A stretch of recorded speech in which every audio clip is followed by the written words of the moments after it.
みよぶんぶんです。2023年ももう上半期が終わりました。ということで今回は2023年上半期総決算ということで、2023年上期に購入した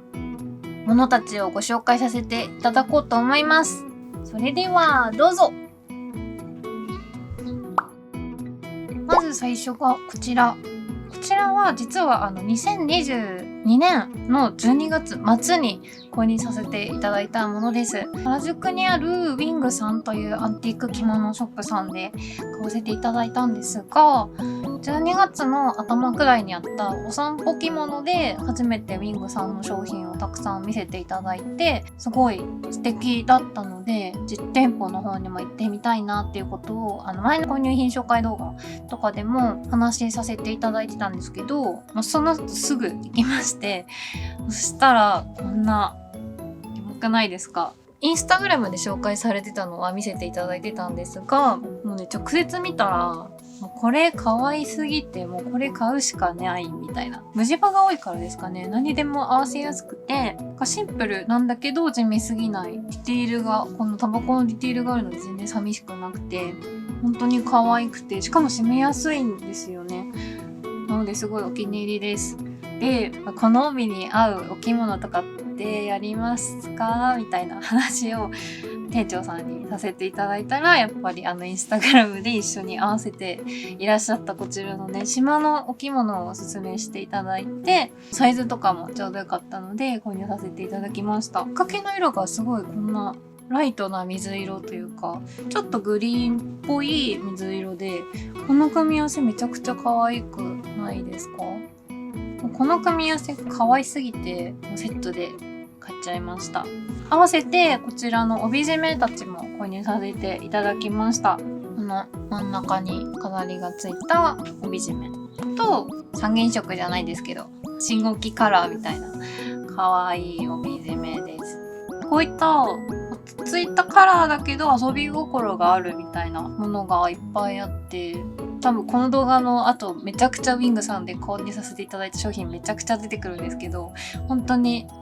素敵なお店で、なんか行ったら買っちゃうから行かないんですけど毎週行きたいなって思うくらい素敵なお店です。続きましてこちらが1月に吉祥寺で開催された新之助城府店で購入させていただいた反物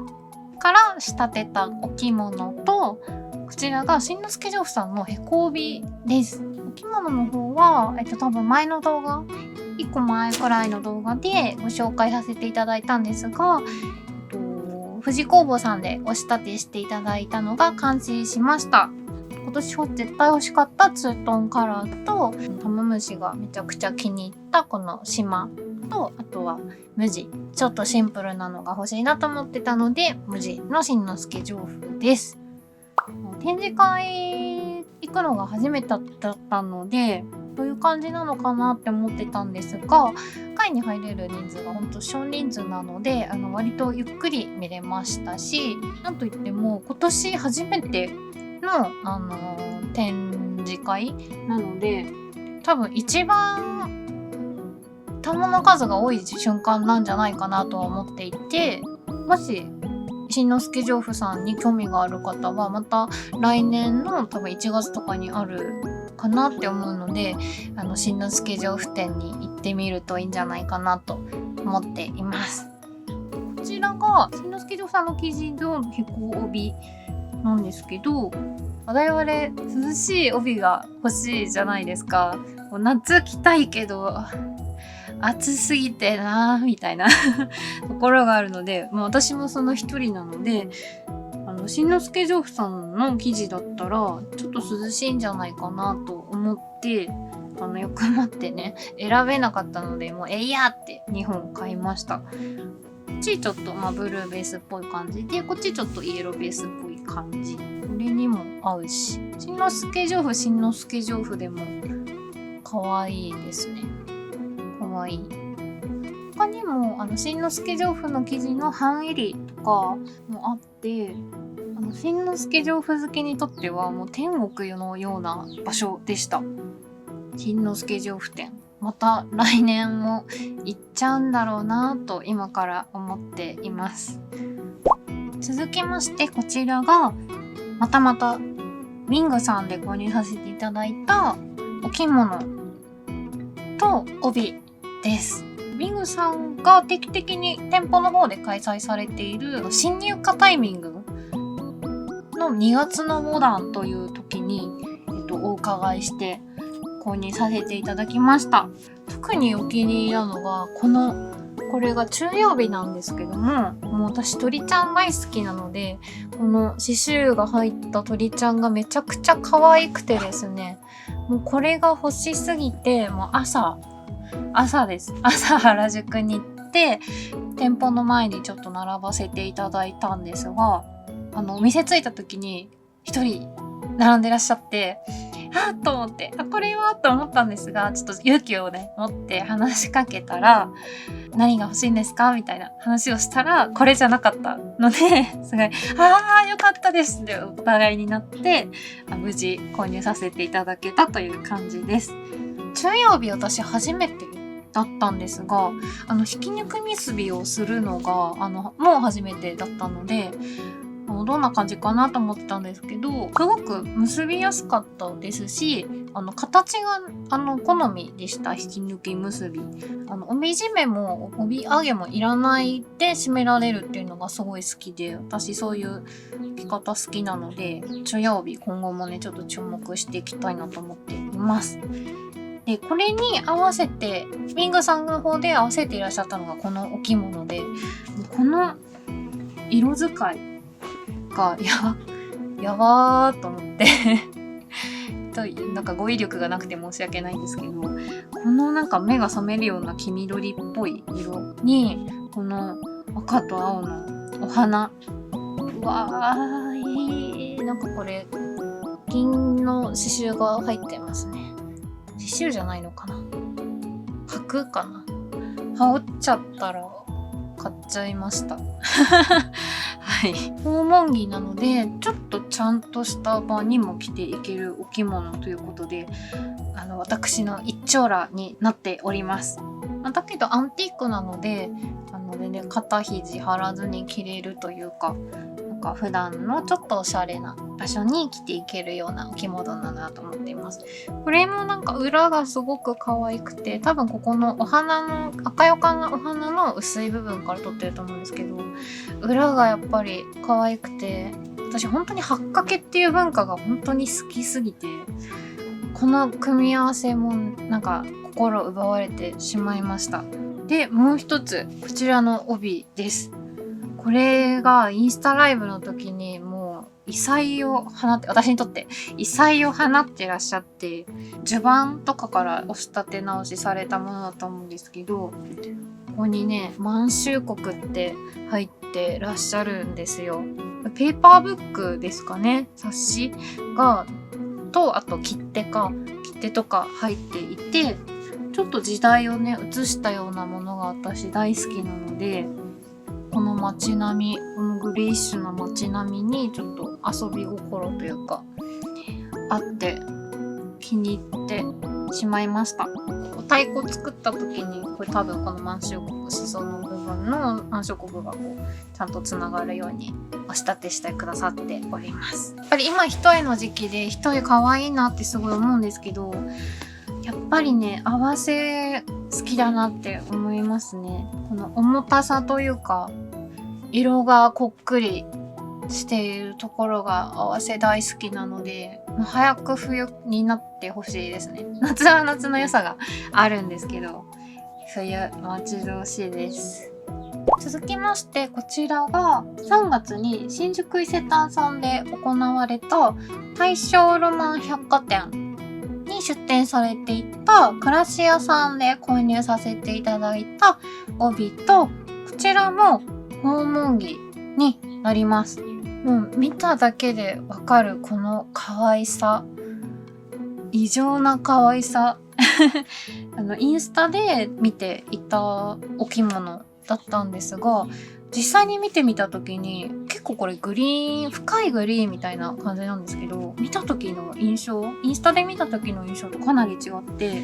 でもそれはいい方向の違いだったんですけども、小売砂糖みたいな透け感のあるも柄がすごく可愛くて、透明感がすごくあって可愛いな、買いますわみたいな感じでした。これもはっかけが薄いグリーンですね。めちゃくちゃ可愛いです。で、このお着物に何合わせようかなって思った時に、鉄板ですけど、このお着物の中から色を選んでどれにしようかなって思ってた時に、この猫ちゃんがこちらをじっと見つめておりまして、このなんか可愛すぎない、この可愛すぎない猫ちゃん、このなんとも言えないこのなんか人面猫みたいな、ちょっと人っぽくないですか、顔が。それが可愛すぎて、もう合わせた時にスタッフさんもこれはいい組み合わせだねって褒めていただいて、こちらにいたしました。でも多分ジュバンジとかからの仕立て直しなので、銅とかは違う生地になってます。ミングさんにめちゃくちゃハマったっていう話をしたんですけど、クラシアさんにもすごいハマっていて、ちょっと可愛げのある感じ。ミングさんとはまた違った方向性で、こういったお仕立て直しの帯だったりとかを販売してくださっていて、めちゃくちゃ追っかけてます。クラシアさんは小物もたくさん取り扱っていらっしゃって、私がいつも買っちゃうのがこの歯切れの半襟、これとかなんかこのお着物のなんかお仲間みたいな感じで可愛いなと思っております。帯締めも購入させていただいて、ちょっと淡い感じのこの紫とこの青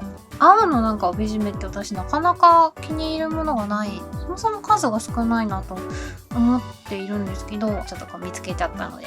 買わせていただきました。クラシアさんは結構催事されてるイメージなので、気になった方は多分実店舗もあるはずなんですけど、ちょっと私行ったことないので行ってみたいんですけど、催事結構やられてるので、気になった方はね、インスタとか見てみるといいんじゃないかなと思っています。続きまして、こちらがまたクラシアさんで購入させていただいた名古屋帯と半襟になります。また猫ちゃんなんですけど、この猫ちゃんもまた渋かわいいというんでしょうか。さっきのピンクのこの猫ちゃんとはまた違った可愛さがあって、なんかね、クラシアさんが取り扱われる動物系のなんかアイテムすごい可愛いんですよね。私のツボにすごい来て、この猫ちゃん可愛すぎてまた買ってしまいました。この暗い色合いは割といろんな着物に合わせやすいなと思ってるので、いいですよね。買ってね、いいですよね。で、あとは半襟をまた買ってしまいまして、こっちがメンズで私大好きなので、メンズの制服っぽい半襟があると思って速攻手に取りました。で、こちらはなんか濃いピンク持ってないぜと思って。続きましてがこちら、動画で見てくださった方もねいるかもしれません。丸窓のややさんの浅草に移転して1周年のセールの時に購入させていただいたアンティークの合わせと、こちらがふわぽちゃ仕立ての羽織になります。初めて丸窓さんに買い物の様子を撮影させていただけませんかってお願いして、ちょうどセールの時にお伺いさせていただいて、ネットショップとかでずっと見てたこちらのお着物、ついに買わせていただきました。もう言葉にするでもなくめちゃくちゃ素敵なお着物で、単調さんが飛んでいて本当に大好きなお着物です。色使いもこの紅色っていうんですかね、なんか紅さつまいも色のお花がよく効いてて、あとこのアサギっぽい色、本当に美しいアンティークだなって何回見ても思います。それでこちらが丸窓のねスタッフさんになんかおすすめですって言っていただいて出していただいた羽織です。ミシン大好きなので、本当に出会えてよかったなと思っている羽織です。フワポチャ加工やっぱり雪をねたくさん出してくれるのがすごいありがたくて、アンティークの羽織はサイズが足りなくて諦めることがすごい多くて、着物とかだったら、雪足りなくても大丈夫かなって思うんですけど、やっぱり羽織が足りないと袖が出てきちゃったりとかしてみったくないなって思っちゃうので、あんまり変えてなかったんですけど、フワポチャだとその問題が解決できるということで、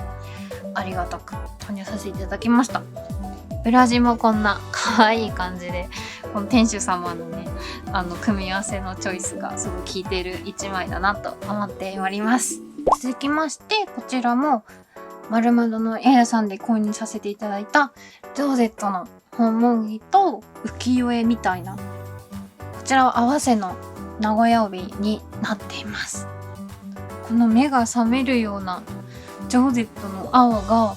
実は動画で撮影させていただいた時にこちら見させていただいたんですが、夏物がセール対象外だったんですよね。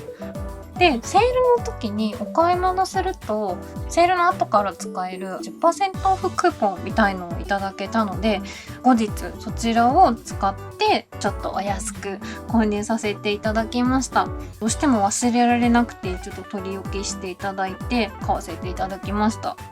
で買いに行った時にこれだけのつもりだったんですけど、セールの後でめちゃくちゃ丸窓のややさんが焼け野原になっていて、品数がすごい少なくなっていて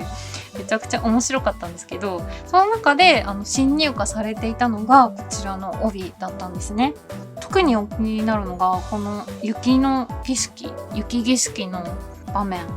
のイラストで、前の柄とかも全部違った絵が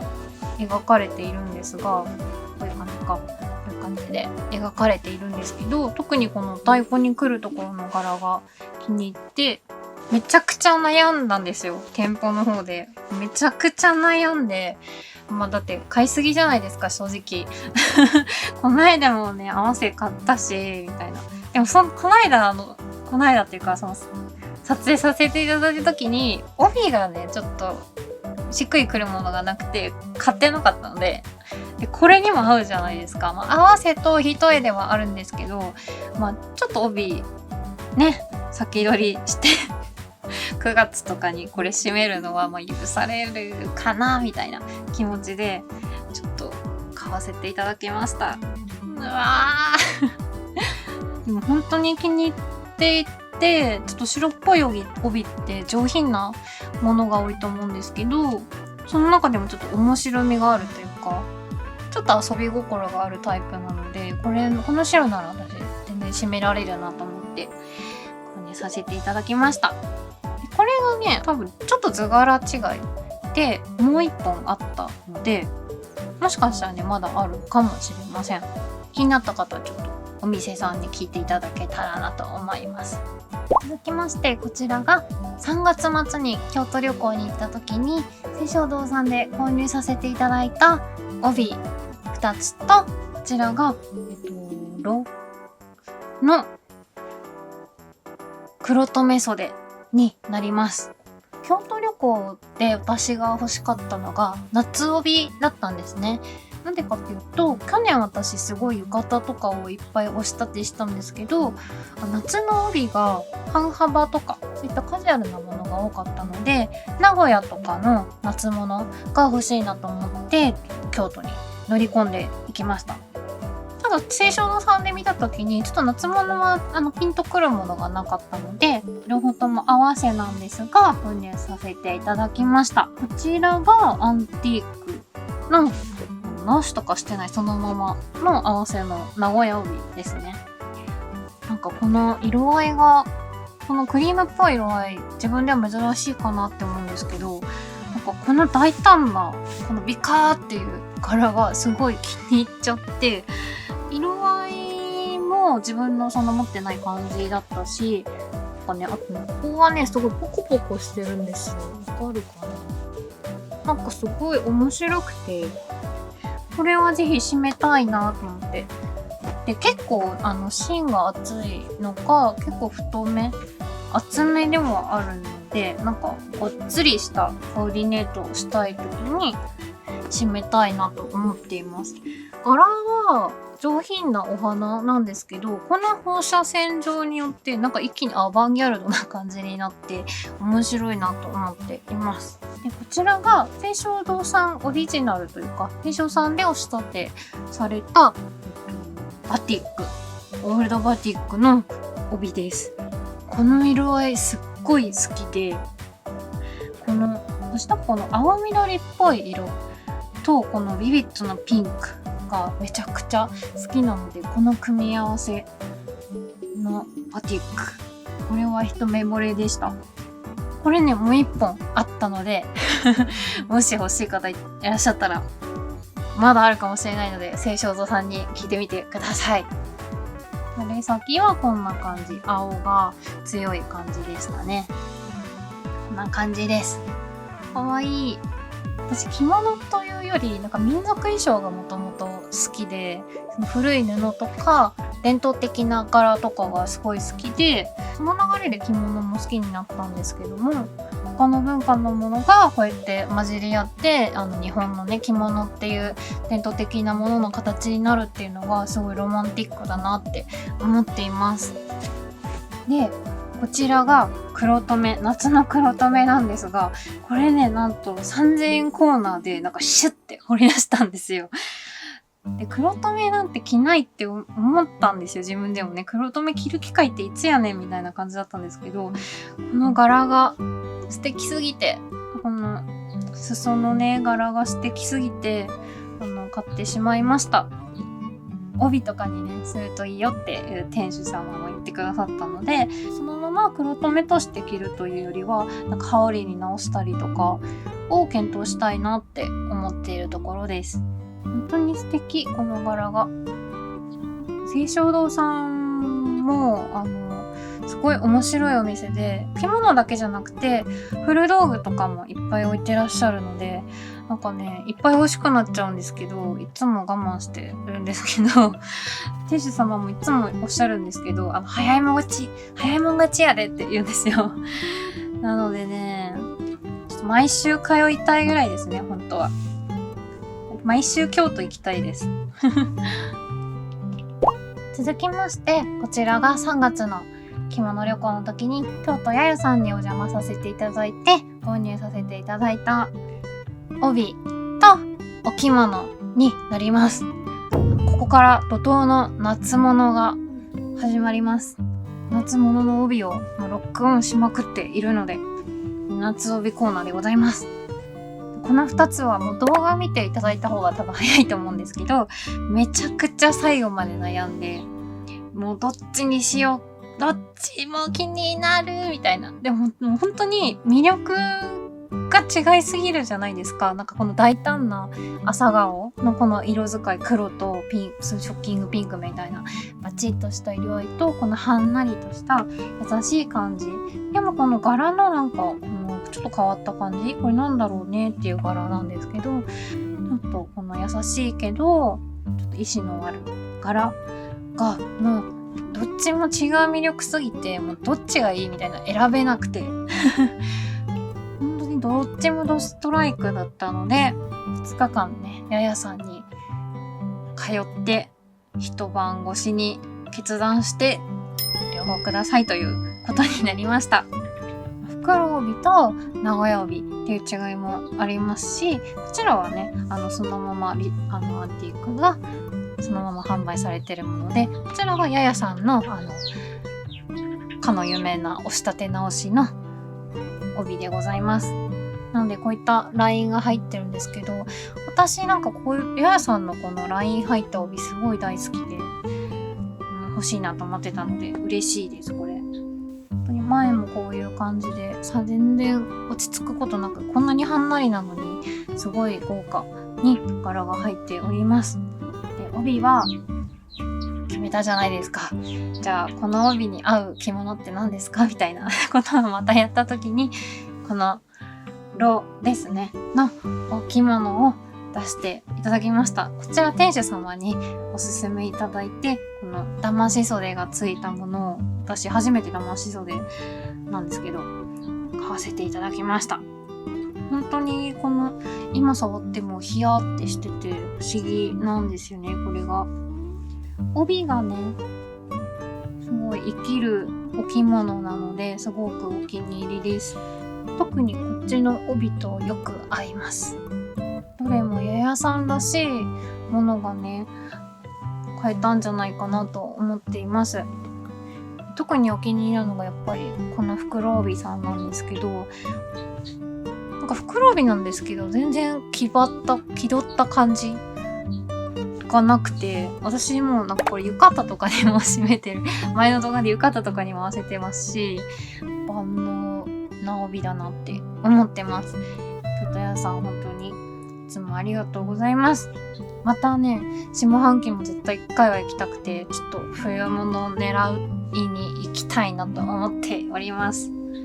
続きまして、こちらが丸窓のゆやさんが浅草ライオン百貨店に出店された際に購入させていただいた夏の帯と、あと合わせの帯と、こちらが一重のジョーゼットのお着物です。本当に全部気に入ってて、本当買ったものは全部本当に気に入ったから買ってるんですけど、特にね、このタイのめでたい帯がね、これインスタでストーリーズだけでぴょってご紹介されていて、土曜日だったか日曜日だったかだったんですけど、私も床に寝っ転がってもうインスタピーって見てたんですよ。その時に丸山なやさんのインスタストーリースって見て、これが出てきた瞬間にはぁってなってダラダラして本当にうとみたいな感じだったんですけど、カッて目が覚めて、もうすぐにインスタのダイレクトメッセージで、これ何ですかみたいなこれいくらですかみたいなことを聞いて取り置きしていただいて、ライオン百貨店の時に購入させていただきました。スタッフさんに言われたのが、これ絶対私好きだよみたいな、私ですね、みやぶんぶんってやつ絶対これ好きだよみたいなことを話してた瞬間に私からDM が来て、めっちゃ笑ったっておっしゃってました。そりゃ笑うわみたいな予想通りに釣れてますわみたいな。で、このなんか面白いのが、この白いのもお魚の形なんですよね。これなんかすごいおしゃれじゃないですか。魂だけの魚さんみたいな感じですごい気に入ってます。これは確かアンティークの長襦袢から帯にお仕立て直しされたものだったはずです。最近そういった長襦袢からとかハエラからとかお仕立て直しで帯にされてるものがすごい目に入ってくるなと思っております。やっぱり裏で見えないから思いっきり派手になってることが多いからなのかな。なんか面白い柄が多くて好きです。で、浅草のライオン百貨店で出されてた商品がこちらのお二つになります。まずこちらはジョーゼット。先ほどの丸窓さんで買わせていただいた青いジョーゼットの時に、ジョーゼットって生地本当になんて素敵なんだと思ってたので、もうジョーゼットって聞いただけでピクってしてたんですけど、この柄が美しすぎてちょっと買わせていただきました。このほおずきの柄が全体的にぼわーっとした柄なんですけど、この実のとこだけすごいはっきりくっきり描写されてて、ポンって前に来る感じがすごく気になって、こんなのもう出会えないなと思って、羽織ったらねちょっと似合うなって思ったので買いました。で、こっちの熱帯魚ちゃんかな、お魚ちゃんの帯は見た瞬間にパッて目に入ってきて可愛いってなってたんですけど、ちょっと買いすぎじゃないですか、正直。買いすぎなので、ちょっと諦めようかな、みたいな話をしてた時に、オーナー様が、もうこんなのもう出てこないよ、みたいな。買うかって買ってましたね。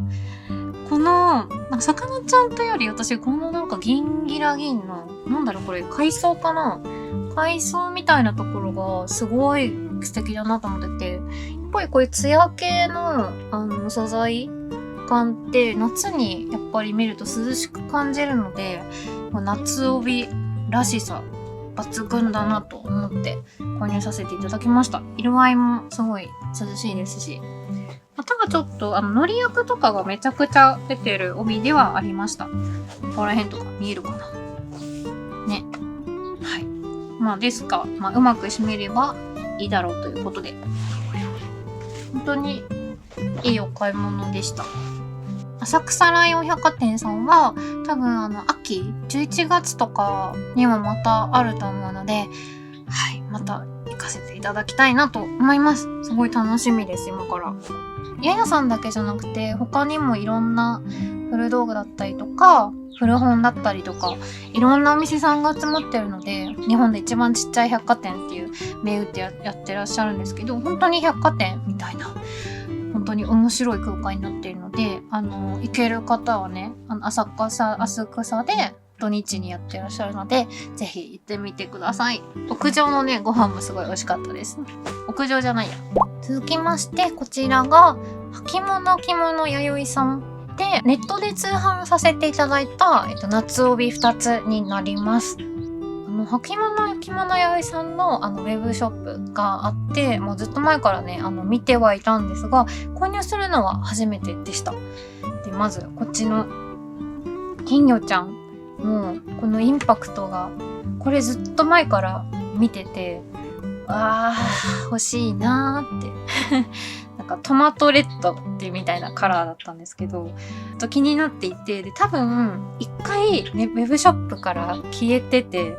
多分催事とかでお持ち出しされていて一回消されたと思うんですけど、その時にすっごいがっかりしたんですよね。買っておけばよかったみたいな。もうあんなの会えないなと思って、見たこともなかったですし、もう会えないと思ってすごいショックだったんですけど、ある日見たら復活してたんですよ。復活してると思って、一度買えなかったと思った時の後悔がもう凄まじかったので、もう思い切って夏帯収集期間キャンペーン中だったということもあり、思い切って購入させていただきました。で、こちらのほおずきの柄の帯なんですけど、こちらはね、先ほどのこちらのお着物、ジョゼットなお着物に合わせようと思って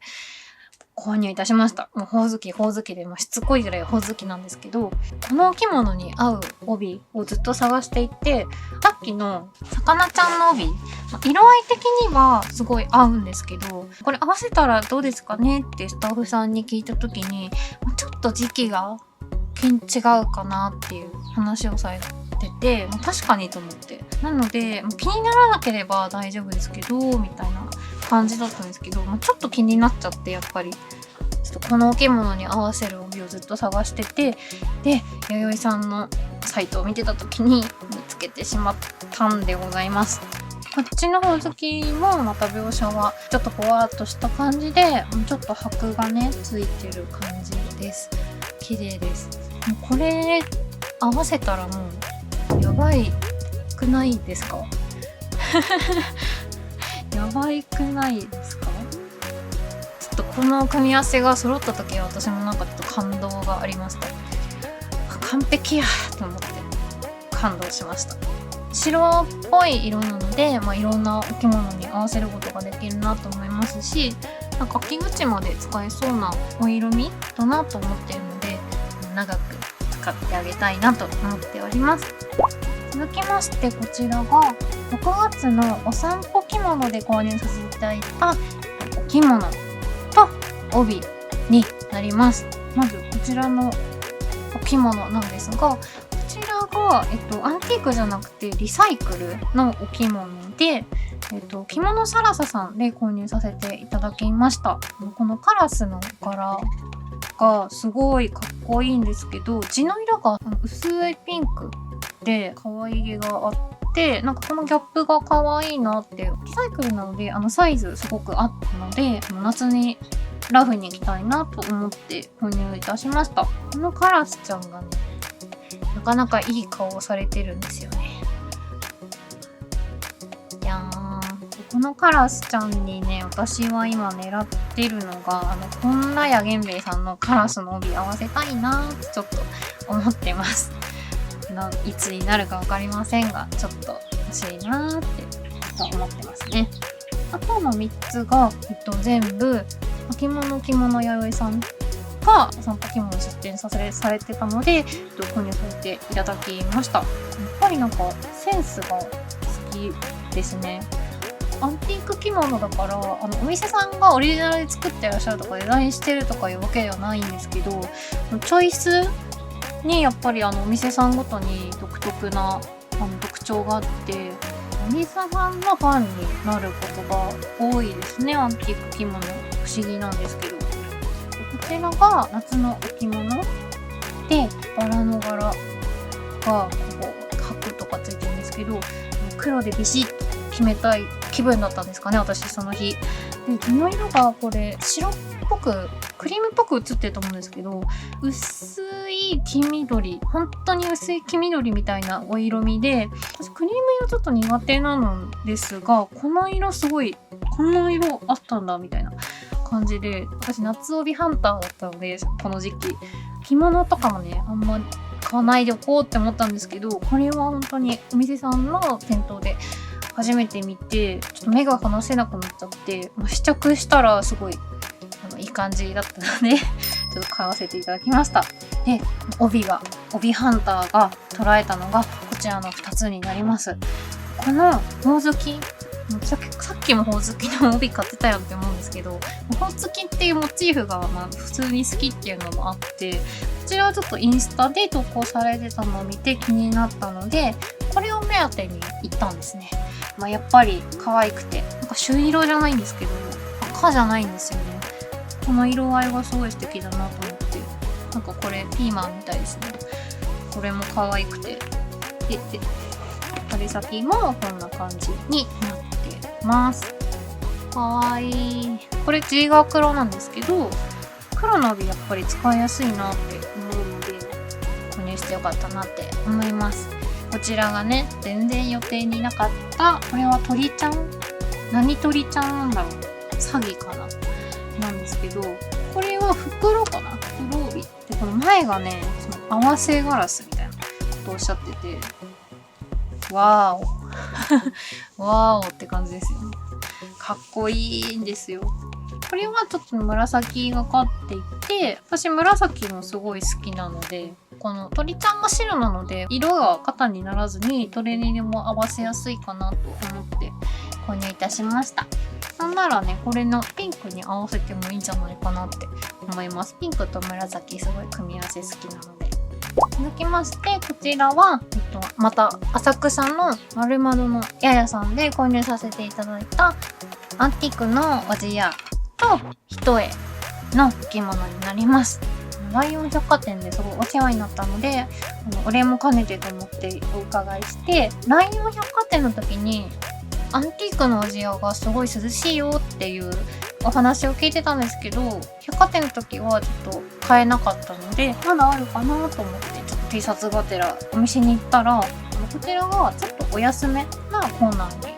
あって、お安めじゃないおじやとかもいっぱい貼らせていただいたんですけども、これがね、一番自分にしっくりきたんですね。この色合いとか柄の入り方とかがしっくりきたので、お持ち帰りということでさせていただきました。こういうのり役かなが全体的にバーって入ってるので、多分お安くなっていたと思います。そんなにでも私は汚れ結構気にしないタイプなので、高くお安く買わせていただきました。実際にめちゃくちゃ暑い日に外ずっといるみたいな日に着たんですけれども、涼しかったです。やっぱりお袖があると日光も直接来ないので肌にも優しかったですし、風がめちゃくちゃ通るので、これあってよかったなって思いました。今まで着たどんな着物よりも涼しかったですね。さすがおじや。すごいおじやもっと欲しくなっちゃいました。こちらはね、アンティークではなくてリサイクルの一重の置物です。こちらもね、ちょっとお安めコーナーにありまして、安いからって買うことあんまないんですけど、これね、別に安いからとかじゃなくて、本当に気に入ったんですよね。この柄、大きな柄とかが私すごい得意だし好きなので、着た時にすごいしっくりきたので購入させていただきました。暑いのでまだ着れてないんですけど、秋とかにも良さそうだし、5月とかね、4月とかにバリバリ着れそうなこのカジュアルな感じがすごく気に入っております。まるまるのややさんで行くたびになんか発見があるので、行かないようにしてるんですけど、行ったらやっぱり幸せな発見があるっていう素敵なお店だなっていつも思います。続きましてこちらがウィングさんでまた購入させていただいた合わせの帯になります。こちらが装飾写本柄っておっしゃっておりました。ヨーロッパとかの多分写本の表紙の柄なのかな。こっちねダンテとか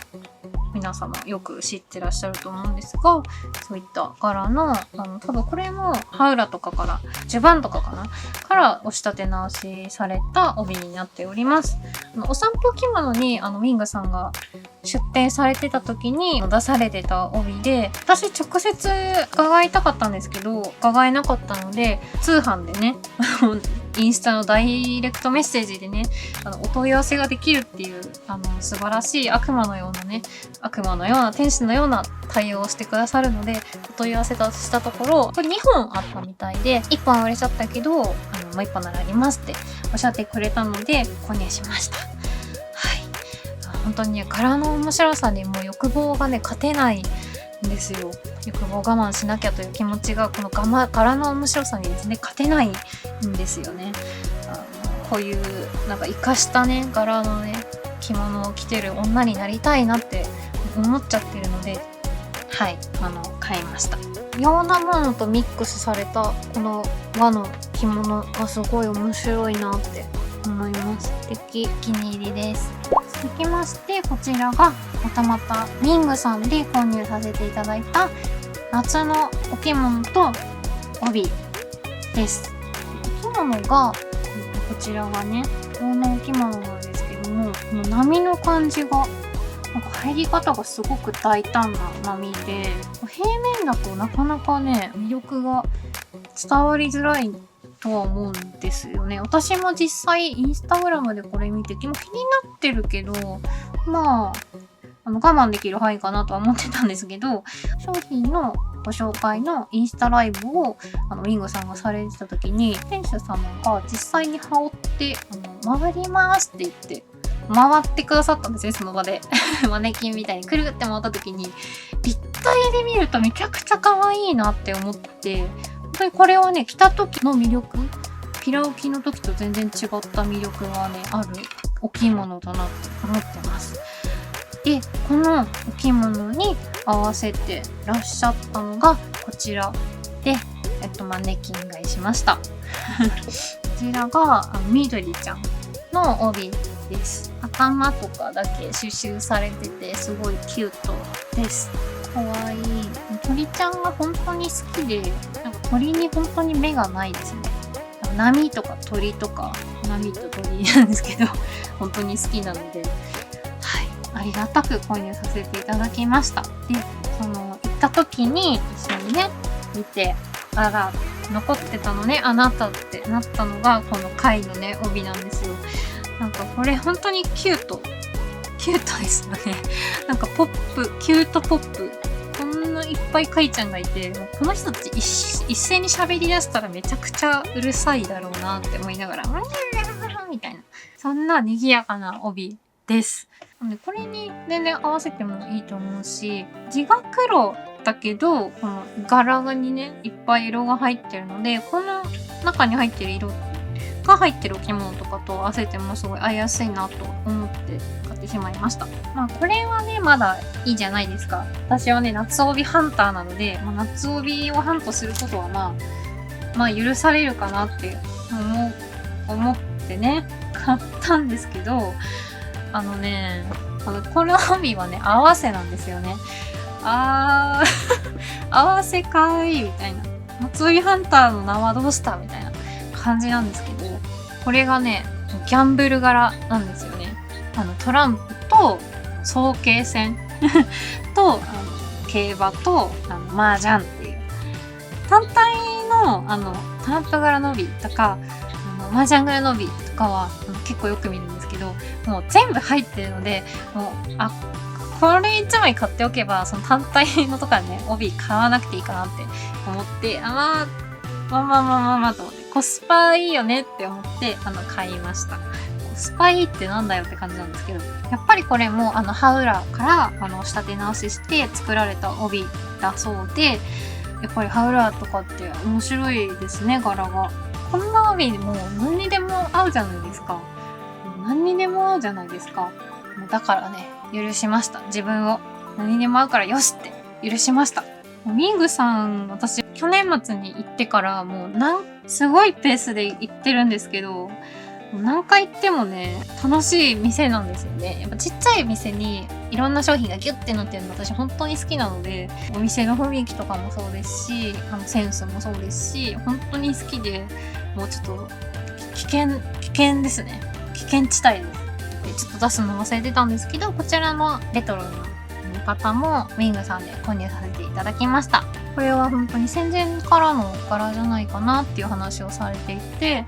すごい懐かしい柄ではあるんですけど、すごいモダン、今っぽい柄でもあるなと思って惹かれたので購入させていただきました。続きましてこちらは百葉堂さんで購入させていただいた夏帯と夏着物と夏の帯揚げです。ついに届きました。まだ開けてなくてな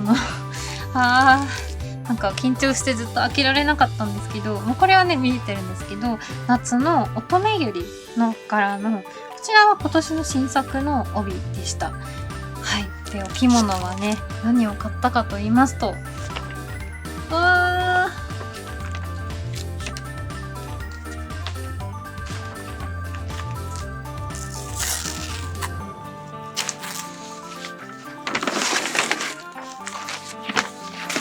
着物もこちら去年の夏の新作の乙女百合の緑のねお着物を購入させていただきました。例によって試着会に行かせていただいて購入させていただきました。でやっぱり去年は千波万波絶対欲しい人間だったので、千波万波をね買ったのでこっちは諦めてたんですけど、ちょっと今年はどうしようかなって思ってた時に試着会でこちらの着物を見た時にやっぱり忘れられなかったこの気持ちがむくむくと復活してきて、こちらをおあつらいさせていただきました。百合の柄がラインがねピンクっぽい感じですごく繊細なんですけど、やっぱね全身に来るじゃないですか。こうしたらなんかすごい面白いリズムができて、フェイスのだけじゃなくてちょっと遊び心のある感じっていうんですかになって、お上品なだけじゃないお着物なんですよこれでね。帯がやっぱりこの同じ柄なんですけどサイズがね違うので、一緒に合わせても全然しつこい感じにならなくて、あと真っ白な帯が欲しかったんですよね。夏の合わせやすいですし、涼しいじゃないですか色合いが。2023年夏の平等さんはこちらで決めさせていただきました。で帯揚げもこちらに合わせる時に何がいいかなってなった時に、明るい色も良かったんですけどちょっとシックな感じなので思い切って濃い茶色にしてみました。こちらはね新作だったと思います。こんな感じです。素敵。なんか帯も濡れてもいい、そんな濡らしたくはないんですけど、雨の日にも着れるものが欲しいなって思って、百度さんの帯とかお着物全部ポリエステル素材なのでぜひ欲しいと思って購入させていただきました。百度のデザイナーさんの安野もよこさんがそもそも多分アンティーク着物がお好きな方で、アンティークっぽい柄を作られる方なので、アンティーク着物好きで洗える素材とか濡れてもいい素材欲しいけどアンティーク好きだからあんまり好きなのないなっていう方とか、実際見てみると印象全然変わると思います。ポリなんですけどなんかどこがしっとりとしてる図案なので、新しいんですけどアンティークの雰囲気が流れてるお着物ブランドさんだなって思ってすごい大好きです。続きましてこちらが富士工房さんでアンティークの生地からお仕立てしていただいた名古屋帯と半幅帯です。いわゆる戦争柄っていうアンティークの生地を使って帯を仕立てていただきました。今回のね購入品紹介の動画でも何本かアンティークの襦袢とかハウラとかからお店さんがお仕立て直しして販売されてる帯っていうのがたくさんあったと思うんですけど、そういうやり方もあるんだな。じゃあ自分で生地を買ってみてそれでお仕立てお願いしてみようかなって思ったので、気に入った柄を探してお仕立てしていただきました。正直どっちももう生地が弱すぎて耐久性とか気にしないならできますよっていう感じだったんですけど、しっかり裏張りして作っていただいて、ちょっとまだ合わせなので締められていないんですけど、大事に締めたいなって思っております。やっぱりちょっと不安なので、そのうち名古屋帯の方は作り帯にしていただこうかなって思っております。どっちも青やんみたいな感じなんですけど、そうなんですね、青なんですよね。好きなのでねいいんですけど、でやっぱりこの裏がねすごい素敵です。合わせ私大好きなのがその裏地までこだわれるっていうところがすごい大好きなんですよね。見えないけどこだわるポイントっていうのが好きなポイントです。これも裏地を探すのにすごい大変だったんですが、結局富士工房さんの方で用意していただいた生地で作っていただきました。半々ちゃんはねすごい裏可愛い感じで、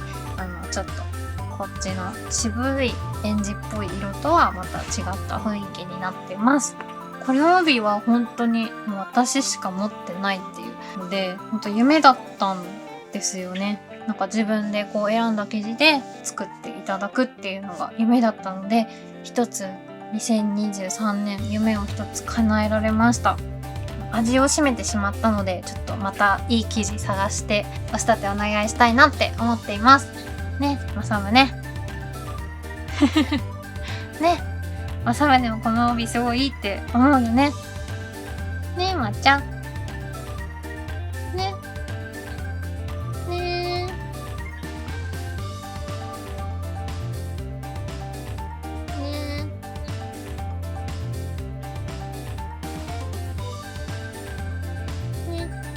ねねねねねねねまーちゃん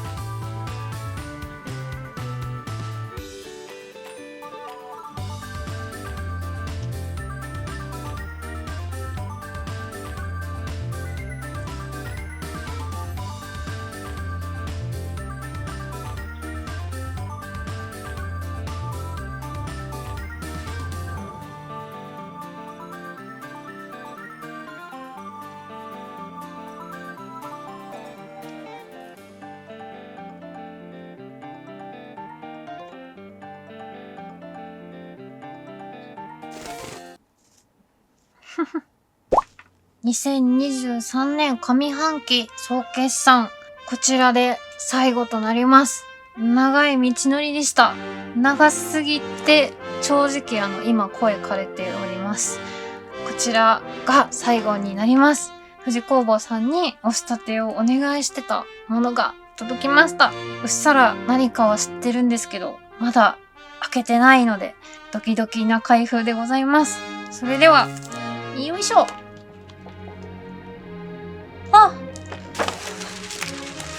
こちらこちらが今田屋源兵衛さんの浴衣かな一重かなです。単モードで見た時からこいつはやばいぜと思ってたんですけど、久しぶりに見るとすごいですね。パピヨンラプソディっていう柄だったと思います。パピヨンラプソディ柄自体は結構市場に出回ってはいるんですけど、この色味がですね2色刷りらしくちょっと珍しい色だそうです。京都の3月にね旅行に行った時に富士工房さんでちょっと今田屋さん気になっていますっていう話をしてて、1日目行った時はなかったんですよ。なかったんですけど、2日目に富士工房さんで行った時に、こんなのが入りましてね、みたいな、どうですかねみたいな感じで出してきていただいて、まんまと購入させていただきました。やっぱこの毒々しさが他にはないコンダ屋さんの口調だなって思います。こんないかついことあります？浴衣。綿素材なのですごい柔らかくて着やすいとは思います。やっぱりこのターコイズっぽい色が本当に好きですね。こういうなんかバシッとした色が本当に好きなので、しかも黒も好きなので、こんな素敵な浴衣をまた作ってしまい、この着物を着ても負けない素敵な人間になりたいなと思います。2023年上期の総決算買い物品紹介は以上で終了となります。アンティークの着物とかを帯ってもうあんまりいいものが出てこないっていうのはややのオーナー様もおっしゃっていて、やっぱり限りのあるものですので、私たちがいっぱい買って経済回したからって言ってアンティークの着物って増えないじゃないですか。在庫がもう限られてるので、そこをね順々回していくしかないんですけど、もう出尽くしたのかなっていう感じはあるのかなって思ってます。なのでもうアンティーク着物に関してはもう私はもう容赦なく買うぞって今年覚悟を決めたんですよね。そしたらこんなことになってしまいました。2023年に入って本当に着物に支えられた半年だったなと思い出すし、着物を通していろんな出会いがあったりして、着物のおかげで人生ちょっと明るくなったなって思ってます。本当にこの全ての着物にありがとうございます。これからも素敵な出会いを求めて、2023年残りの半年も素敵な出会いを求めて生きていきたいなって思っております。もちろん買うとか集めるだけじゃなくて、やっぱり着物は衣服ですので、着てあげてこそ輝くと思っておりますので、たくさん着て楽しみたいなと思います。ここまで見てくださった方、本当にいるのかもわからないんですけど、ありがとうございました。これからも着物を精一杯楽しんでいきたいなって思いますので、ぜひチャンネル登録をして一緒に楽しんでいただけたら嬉しいです。コメントとグッドボタンも待っております。励みになっております。それでは今回の動画は以上で終了となります。ご視聴ありがとうございました。